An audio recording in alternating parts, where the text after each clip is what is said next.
এই পৃথিবীতে আল্লাহ সুবহানাহু ওয়া তাআলা আমাদেরকে প্রেরণ করেছেন। প্রথমত হচ্ছে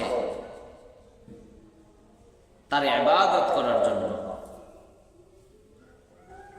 দ্বিতীয়ত বলেছে বিশ্বনবী জনাবে মুহাম্মদুর রাসূলুল্লাহ সাল্লাল্লাহু আলাইহি সাল্লামের সুন্নাহগুলোকে অনুসরণ করতে।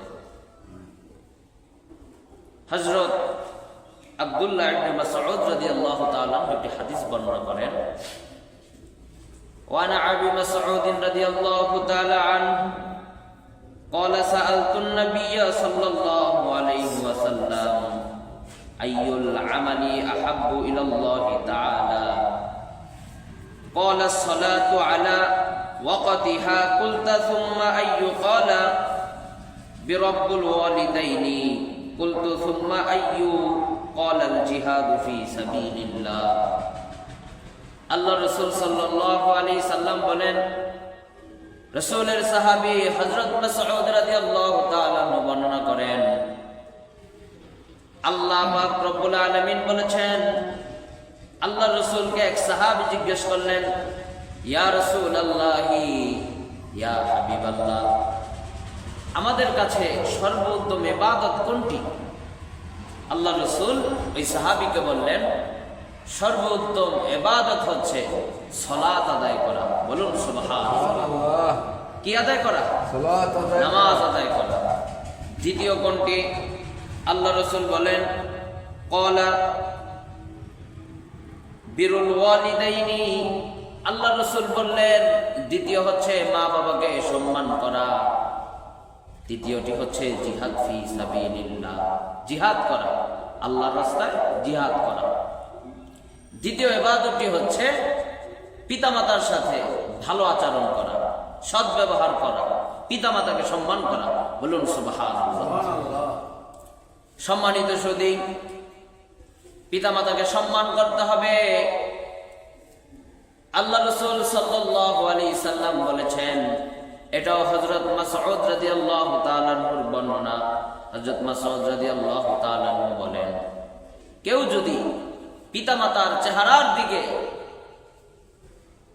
একবার ভালো নিয়তে নেক নজরে যদি পিতামাতার চেহারার দিকে তাকায়, আল্লাহ সুবহানাহু ওয়া তাআলা তার আমল নাম্বার ভিতরে কবুলি হজের সওয়াব দান করবে। বলুন আলহামদুলিল্লাহ। আবার যাদের হজ করার সামর্থ্য আছে তারা চিন্তা করেন না যে মা বাবার চেহারার দিকে তাকালাম, কবুল হজের সওয়াব পেলাম, এখন এমনি হজ করার আমার দরকার নাই, তাহলে কিন্তু গুনাহগার হবে। হজটা আপনার জন্য ফরজ। আপনি অর্থওয়ালা হয়েছেন, ধন সম্পদওয়ালা হয়েছেন, আপনার জন্য হজ করা কি ফরজ। কিন্তু উত্তম ফজিলত মা বাবার সম্মান বাড়ানোর জন্য হযরত রাসূল করিম সাল্লাল্লাহু আলাইহি সাল্লাম এই হাদিসটি বলেছেন। বলুন আলহামদুলিল্লাহ। সম্মানিত সুধী, মা বাবার অবাধ্য হওয়া যাবে না। মা বাবার অবাধ্য সন্তান কখনো ভালো সন্তান নয়। মা বাবার সাথে বেয়াদবি করে এই সন্তান কখনো ভালো সন্তান নয়। সে সমাজে যতই উন্নয়ন কাজ করুক, সমাজে যতই ভালো কাজ করুক, কিন্তু মা বাবার অবাধ্য সেই সন্তানের কোনো দাম নাই। বলুন নাউযুবিল্লাহ। সম্মানিত সুধী, বিখ্যাত আবেদ হযরতে জুরাইস রাহিমাহুল্লাহ অনেক বড় পণ্ডিত ছিলেন, অনেক বড় আবেদ ছিলেন। এরকম আমল করতেন, তার আমলে আল্লাহ সুবহানাহু ওয়া তাআলা খুশি হয়ে গেলেন। তার আমল আল্লাহর কাছে এত পছন্দনীয় ছিল, এত পছন্দনীয় ছিল, জুরাইস রাহিমাহুল্লাহর আমল দেখে আল্লাহ সুবহানাহু ওয়া তাআলা ছোট্ট নবজাতক শিশুর মুখ থেকে, তার জবান থেকে কথা বাহির করে দিয়েছেন। সুবহানাল্লাহ, সুবহানাল্লাহ। হযরত জুরাইস রাহিমাহুল্লাহ এত বড় আবেদ, কিন্তু একটি জায়গায় ভুল করেছিলেন। হযরত জুরাইস এত আমল করতেন, এলাকার মানুষ তার কাছে খুব যাতায়াত করতেন। এর জন্য জুরাইস নিজে কষ্ট করে মহল্লার থেকে দূরে সরে গিয়ে জঙ্গলের পার্শ্ববর্তী এলাকার ভিতরে একটি ছাউনি দিয়ে নাড়াকুটা দিয়ে একটি ঘর তৈরি করলেন। সেই ঘরের ভিতরে তিনি ইবাদত করতেন, আল্লাহর তাসবিহ পাঠ করতেন, নামাজ আদায় করতেন। হযরত জুরাইসের মা জুরাইসকে ডাক দিলেন, ও জুরাইস, তুমি গেট খোলো। হযরত জুরাইস তখন নামাজরত অবস্থায় ছিলেন। জুরাইসের মা কিছুক্ষণ ডাকার পরে জুরাইসের মা চলে গেলেন। জুরাইস এবার চিন্তায় পড়ে গেলেন যে আমি গেট খুলবো না নামাজ আদায় করব। একদিক দিয়ে মার সম্মান অধিক প্রিয়, আবার আরেক দিক দিয়ে আল্লাহ পাক রব্বুল আলামিন নামাজের গুরুত্ব অনেক দিয়েছেন। জুরাইস চিন্তায় পড়ে গেলেন কি করবেন। তার মা রাগ করে আবার বাড়িতে চলে গেলেন। আবার কয়েকদিন পরে জুরাইসের মা আবার আসলেন, জুরাইসকে আবার ডাক দিলেন। জুরাইস তখন আল্লাহর বান্দা নামাজরত অবস্থায়। জুরাইস চিন্তা করতেছেন গেট খুলবো না মায়ের ডাকের সারা শব্দ দেব। জুরাইস আবার চিন্তায় পড়ে গেলেন। জুরাইসের মা আবার রাগ করে চলে গেলেন। তৃতীয়বার আবার আসলেন, জুরাইসকে আবার ডাকলেন। জুরাইস নামাজ অবস্থায় আছে। জুরাইস গেট খুলতে পারে নাই। জুরাইসের মা শেষে একটা বরদোয়া দিয়ে গেলেন, তোর মাকে দেখার দরকার নাই, তুই বেশ্যার নারীদেরকে দেখ। মা বাবা যে দোয়াটাই করে সেই দোয়াটা আল্লাহ পাক রব্বুল আলামিন সাথে সাথে কবুল করে নেয়, কি ভালো দোয়া হোক কি খারাপ দোয়া হোক। আমরা একটা ইমামের নাম জানি, কাবা শরীফের ইমাম কালবানী হাফিজাহুল্লাহ।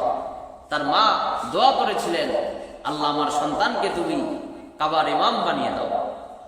মায়ের দোয়া আল্লাহ পাক রব্বুল আলামিন কবুল করে নিয়েছে, বলুন আলহামদুলিল্লাহ। সম্মানিত সুধী, জুরাইসের মা জুরাইসকে বরদোয়া দিয়ে গেলেন। এবার মহল্লার ভিতরে সংবাদ পৌঁছে গেল, একটি বেশ্যার পেট থেকে একটি সন্তান এসেছে, সন্তানটি দুনিয়াতে ভূমিষ্ঠ হয়েছে। এবার সেই বেশ্যা নারীকে জিজ্ঞেস করা হলো এই সন্তানটি কার। বেশ্যা নিরুপায় হয়ে ওই আবেদ জুরাইসের উপর অপবাদ দিয়ে দিলেন, বলুন নাউযুবিল্লাহ। সমাজে এরকম লোক আছে না, অপবাদ দেয় মানুষের মধ্যে, আর অপবাদ দেওয়ার সুযোগ নাই। যারাই এখন অপবাদ দিবে বাংলার তাওহীদি মুসলিম আর তাদেরকে ছাড় দিবে না। সম্মানিত সুধী, হযরত জুরাইস তার নামে মিথ্যা অপবাদ দিলেন। এলাকার মানুষ তাকে এত পরিমাণে ভালোবাসতেন, হযরত জুরাইসকে তাদের বাড়িতে যদি ফল হতো সেই গাছের ফলটা তারা আগে না খেয়ে হযরত জুরাইসের জন্য নিয়ে যেতেন। জুরাইসকে তারা এত পরিমাণে ভালোবাসতেন, কিসের জন্য? ইবাদতের জন্য। কিসের জন্য? সকলে বলেন না কেন, কিসের জন্য? ইবাদতের জন্য জুরাইসকে ভালোবাসতেন। সেই জুরাইসকে এখন সবাই অপবাদ দিচ্ছে, জুরাইস জিনা করেছে, তার জিনার ফসল একটি বাচ্চা আল্লাহ পাক রব্বুল আলামিন পৃথিবীতে পাঠিয়েছেন। জুরাইসের ইবাদতখানাকে ভেঙ্গে আগুন দিয়ে তছনছ করে দিল এবং জুরাইসকে অধিক পরিমাণে তাকে মারধর করল। হযরত জুরাইস রাহিমাহুল্লাহ তিনি চিন্তা করলেন, আমি কেন মার খাচ্ছি আমি নিজেও জানি না। তাকে বলা হলো, তুমি এই বেশ্যার সাথে, আমাদের সমাজের আমাদের এলাকার বেশ্যার সাথে তুমি জিনা করেছো, তোমাকে আমরা এত ভালো জানতাম, তুমি বেশ্যার সাথে জিনা করেছো, তার ফল এই সন্তান এসেছে, তোমাকে আমরা আর প্রমোট করবো না, তোমাকে আর আমরা এই আমাদের এলাকায় আর থাকতে দেব না, তুমি আমাদের এলাকার থেকে বাহির হয়ে যাও। জুরাইসের পাওয়ার, সে কেন একজন আবেদ ছিলেন, আল্লাহর পাগল ছিলেন, আল্লাহ ওয়ালা ছিলেন।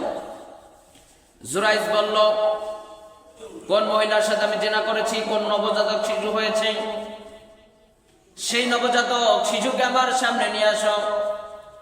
নবজাতক শিশুকে দেখে জুরাইস বললেন, ও নবজাতক শিশু, তুমি আল্লাহর হুকুমে তুমি জবান দিয়ে বলে দাও তুমি কার সন্তান। জুরাইস আল্লাহ ওয়ালা ছিলেন বিধায় আল্লাহর হুকুমে সেই বালকের, সেই বাচ্চার জবান থেকে আল্লাহ পাক রব্বুল আলামিন বাহির করে দিলেন যে আমি জুরাইদের সন্তান নয়, আমি অমুক এলাকার এক রাখালের সন্তান। বলুন সুবহানাল্লাহ। এখন এই ঘটনা দ্বারা আপনারা কি বুঝলেন? আবেদ কাকে বলে, তার পরিচয় আপনাদের মেসের মাঝি দরবেশ রহমাতুল্লাহ আলাইকে তো সকলেই চিনেন। এরকম ক্যাটাগরির ব্যক্তি যারা, তারা হচ্ছে না আবেদ। তারা কি? তারা হচ্ছে না আবেদ বা অলি বলা হয় তাদের। এখন এই ঘটনা দ্বারা দুইটি প্রশ্ন আমাদের সকলের সামনে আছে। দুইটি প্রশ্ন কি আমি আপনাদেরকে ইনশাল্লাহ বুঝিয়ে দেব। একটি হচ্ছে পিতামাতার সাথে অবাধ্য হওয়া যাবে না। প্রথম যে প্রশ্নটি আমাদের মাথার ভিতরে আসে, হযরত জুরাইস আবেদ ছিলেন তবে আলেম ছিলেন না। এখন আপনাদের এখানের মধ্যে কেউ যদি এরকম পর্যায়ে ইবাদত করে, নেক আমল করে, অধিক পরিমাণে নেক আমল করে, তাদেরকে সবাই ভালোবাসবেন না? কিন্তু সেই ব্যক্তিটি আলেম না, তার ফিকাহ শাস্ত্রের উপর জ্ঞান নাই, কোরআনের উপরে তার অধিক জ্ঞান নাই, হাদিসের উপর অধিক জ্ঞান নাই, মাসলা মাসাইলের উপর অধিক জ্ঞান নাই। এখন মা আমাকে ডাক দিয়েছে, মা আমাকে ডাক দিয়েছে, এখন আমি নামাজ ছাড়বো কি ছাড়বো না, সেই মসলাটা, সেই হাদিসটা, সেই ফিকাহ শাস্ত্রটা তিনি জানেন না, বিদায় তিনি ক্ষতিগ্রস্তের ভিতর পড়ছে কি পড়ে নাই। আবার বুঝুন, আপনি নামাজ আদায় করতেছেন, আপনার সামনে একটি সাপ, এখন আপনি নামাজ পড়বেন কি ছাড়বেন? কোনটা করবেন? আপনি নামাজ পড়বেন। আল্লাহর ওলি মানুষ, নামাজ ফিকাহ শাস্ত্রের উপরে, তখন নামাজ আপনি মৃত্যু থেকে আগে আপনাকে বাঁচতে হবে। আপনি যখন নামাজটা পড়তেছেন, ফিকাহ শাস্ত্র বলে, তখন আপনি ওই সাপের আঘাত থেকে আপনি বাঁচার চেষ্টা করেন। আপনি নামাজ আদায় করতেছেন, আপনার সামনে একটি বাচ্চা আগুনের ভিতর পড়তেছে, আগুনের কাছে যাবে, তখনই আমরা নামাজে আমাদের অনেক সময় চোখ অন্যদিকে চলে যায়, শয়তানে ধোঁকা দেয় না? তখন আপনার চোখটা যদি ওই বাচ্চার দিকে ধরেন, আমি এখানে নামাজ পড়েতেছি, জানলাটা খোলা, তখন আমি দেখতেছি যে সামনের ভিতরে, সামনে একটা বাচ্চা আগুন নিয়ে খেলা করতেছে, ও আগুনে পড়ার সম্ভাবনা আছে, তখন আমি কি করব? তখন আমাকে বাচ্চাটা বাঁচাতে হবে। এই মাসলাটা কে জানবে? আলেম জানবে। আবেদ যদি শিখে তাহলে তো শিখলই, আবেদের শিখা নাই বিধায় সে ফিতনার ভিতর পড়েছে, তার মা তাকে বরদোয়া দিয়েছে, সেই বিপদের সম্মুখীন হয়েছে। তার যদি মাসলা ফিকাহ শাস্ত্রের জ্ঞান থাকতো তাহলে সে তার মায়ের জবাব দিত, আর মায়ের ভিতরে যদি ফিকাহ শাস্ত্রের জ্ঞান থাকতো, মাও চিন্তা করতো আমার সন্তান মনে হয় নামাজের ভিতরে আছে। সুবহানাল্লাহ। কথাটা বুঝেছেন? এখানে যে দুটি প্রশ্ন, একটি হচ্ছে যে আবেদের থেকে একজন আলেমের দাম বেশি, হাদিসের ভিতরে আছে। একজন আলেম যদি সারা রাত্র ঘুমায়, আর একজন আবেদ যদি সারা রাত্রি তাহাজ্জুদের নামাজ পড়ে, ওই আবেদের থেকে ওই আলেমের দাম বেশি। সুবহানাল্লাহ। কারণ আলেমকে এই জাতির শ্রেষ্ঠ সন্তান বলা হয়েছে, একজন আলেমকে রসুলের ওয়ারিস বলা হয়েছে, একজন আলেমকে এই পৃথিবীর ভিতরে সম্মানিত ব্যক্তি বলা হয়েছে। সাধারণ মানুষকে বলে নাই, এমপি কে বলে নাই, আমাদের দেশের প্রধানমন্ত্রীকে বলে নাই, একজন আলেমকে বলা হয়েছে, যে কোরআন মাজিদ শিক্ষা করে এবং অপরকে শিক্ষা দেয়। তার সম্মান আর একজন আবেদের সম্মান এক নয়। একজন আবেদকে, 1000 আবেদকে শয়তান যতক্ষণ ধোঁকা দেয়, যত সময় খোয়ায়, ওই একটা আলেমের পিছনে সেই শয়তান সেরকম সময় খোয়ায়। তা আলেমের সম্মান অনেক, আলেমদেরকে কদর করবেন, আলেমদেরকে মর্যাদা করবেন। আলেমদেরকে যদি মর্যাদা না করতে পারেন, ইমামকে যদি ইক্তেদা না করতে পারেন, তার পিছনে আপনার নামাজ হবে না।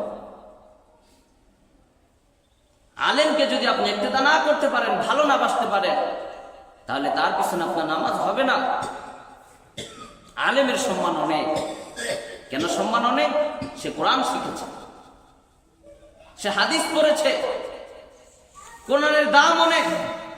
আমি এখানে বসেছি, আমি যদি আজকে কোরআন না শিখতাম, হাদিস না শিখতাম, আমাকে আপনার এখানে বসাতেন না?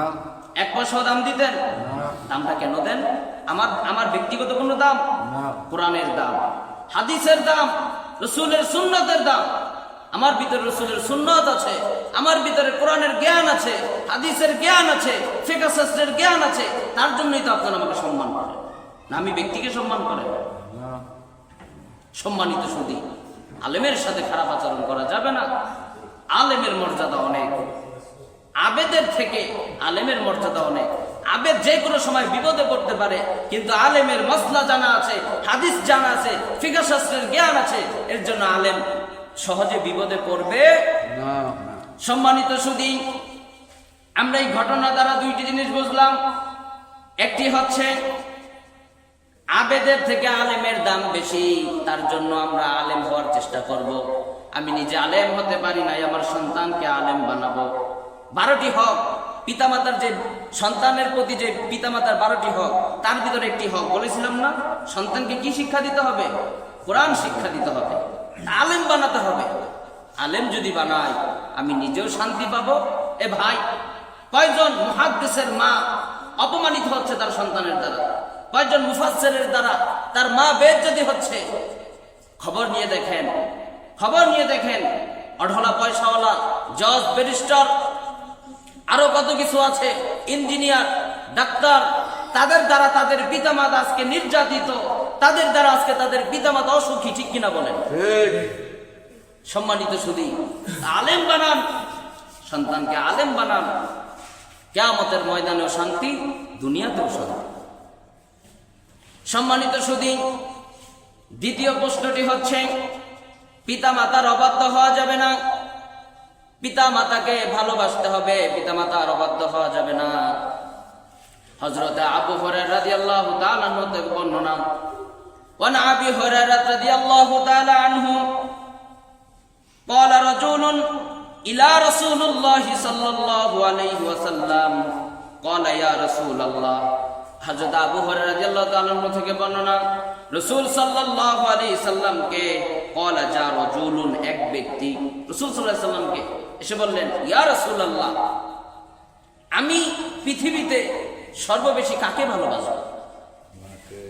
হযরত রাসূল কারীমকে প্রশ্ন করলেন, قال يا رسول الله ইয়া রাসূলুল্লাহ মান আহাক্কুন নাসা বিহুসনিস সাহাবিয়া, আমি পৃথিবীর ভিতরে সব থেকে কাকে বেশি ভালোবাসবো? আল্লাহ রাসূল জবাবে বললেন, ক্বালা উম্মুকা। সুবহানাল্লাহ। উম্মুকা শব্দের অর্থ হচ্ছে মায়ের কথা বলা হয়েছে। ক্বালা উম্মুকা, আল্লাহ রাসূলকে প্রথমবার জিজ্ঞেস করলেন আমি কাকে বেশি ভালোবাসবো? বিশ্বনবী জবান দিয়ে বললেন, ক্বালা উম্মুকা, তুমি তোমার মাকে বেশি ভালোবাসো। সেই জনক ব্যক্তি আবার বললেন, ক্বালা সুম্মা মান, ইয়া রাসূলুল্লাহ, তারপর কাকে? আল্লাহ রাসূল আবার বললেন, ক্বালা উম্মুকা, তুমি আবার তোমার মাকে দ্বিতীয়বার জিজ্ঞেস করলেন। দ্বিতীয়বার আল্লাহ রাসূলের জবান থেকে বাইর হলো, ক্বালা উম্মুকা, তারপরে তুমি তোমার মাকে ভালোবাসবে। আবারও সে প্রশ্ন করলেন, ক্বালা সুম্মা মান, ইয়া রাসূলুল্লাহি, ইয়া হাবিবাল্লাহ, আমি কাকে, তারপরে আমি কাকে ভালোবাসবো? আল্লাহ রাসূল আবার জবান দিয়ে বললেন, ক্বালা উম্মুকা, 3 বার বললেন তুমি তোমার মাকে ভালোবাসো। কয়বার? চতুর্থবার আবার জিজ্ঞেস করলেন, ক্বালা সুম্মা মান, ইয়া রাসূলুল্লাহ, চতুর্থবারের মতন আমি কাকে ভালোবাসবো? আল্লাহ রাসূল সাল্লাল্লাহু আলাইহি সাল্লাম বললেন, ক্বালা আবুকা, তোমার পিতাকে। তার মানে বোঝা গেল যে হাদিসের ভিতরেও বলে পিতামাতাকে ভালোবাসার দরকার আছে না নাই?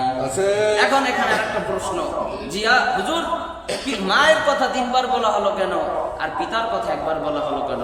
প্রশ্ন আছে না নাই? আচ্ছা ভাই, আমরা কি আমাদের মা বোনেরা মায়েদের সম্মান এত করে দিয়েছেন কেন? আমি কি গর্ভ ধারণ করেছি, গর্ভে নিয়েছি? সন্তান যখন ভূমিষ্ঠ হয়, একটা যে বেদনা, একটা যে যন্ত্রণা, এই যন্ত্রণাটা একমাত্র শুধু মাই জানে। সন্তানের চেহারাটা যখন মা দেখে, মায়ের সব দুঃখ, কষ্ট, বেদনা সব কিছু এক নিমিষে শেষ হয়ে যায়। বলুন সুবহানাল্লাহ। সেই মায়ের সম্মান করার দরকার আছে না নাই? সকলে বলুন আছে না নাই?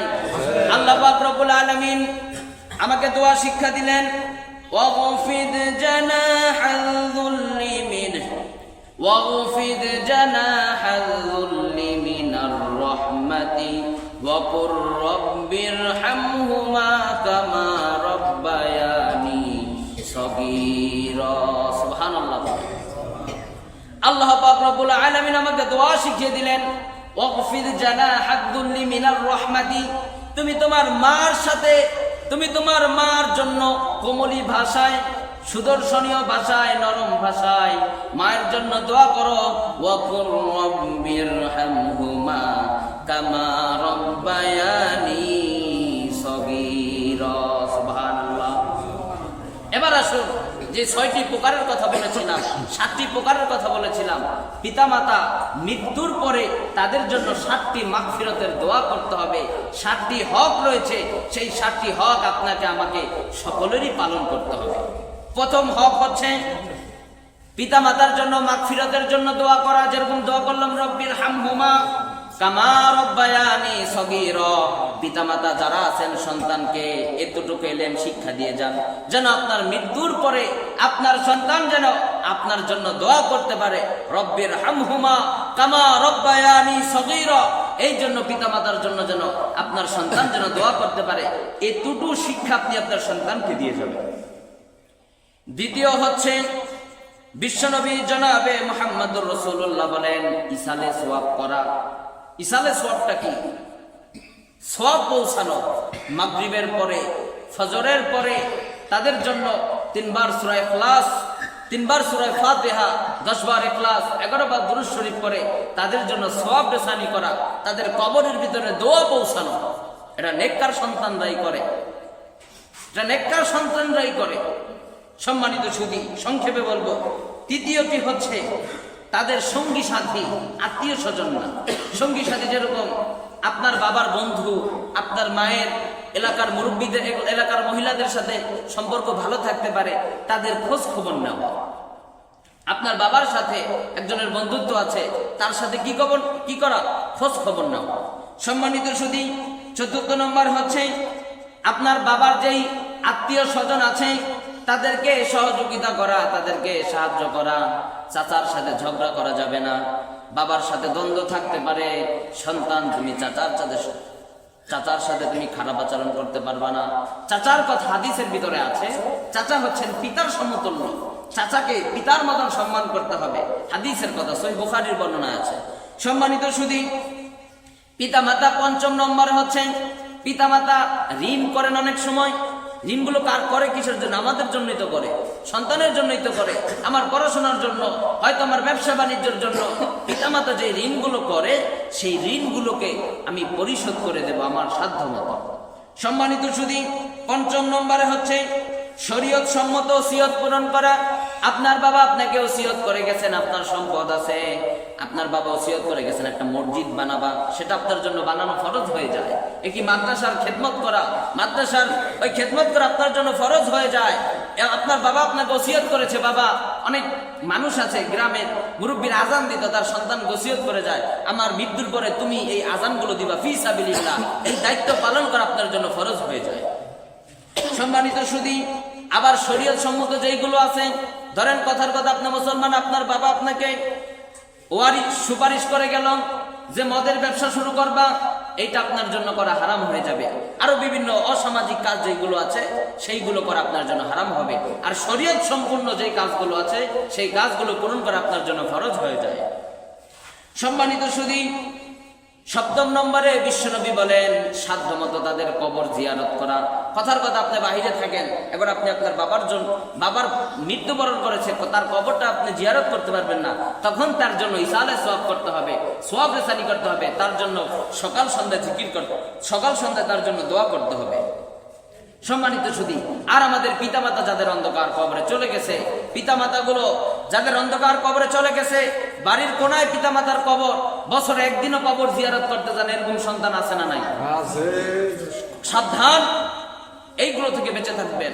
পিতামাতা মারা গেছে, ইন্তেকাল করেছে, পিতামাতার কবরের পাশে গিয়ে পিতামাতার জন্য হাত তুলে দোয়া করবেন, পিতামাতার কবর জিয়ারত করবেন। আপনার এর দ্বারা দুইটি ফায়দা হবে, পিতামাতা কবরের ভিতরে ক্ষমা পেতে থাকবে, আর দ্বিতীয়ত হচ্ছে আপনি কবর জিয়ারত করলেন, এর জন্য আপনার মৃত্যুর কথা স্মরণ হবে, আপনি দুনিয়া থেকে গুনাহ থেকে বাঁচতে পারবেন। সুবহানাল্লাহ। আল্লাহ সুবহানাহু ওয়া তাআলা যে আলোচনাটুকু হলো, এই আলোচনার উপরে আমি সহ আমাদের সকলকে যেন আমল করার তৌফিক দান করে। সকলে বলুন আমিন, আরো জোরে বলুন আমিন।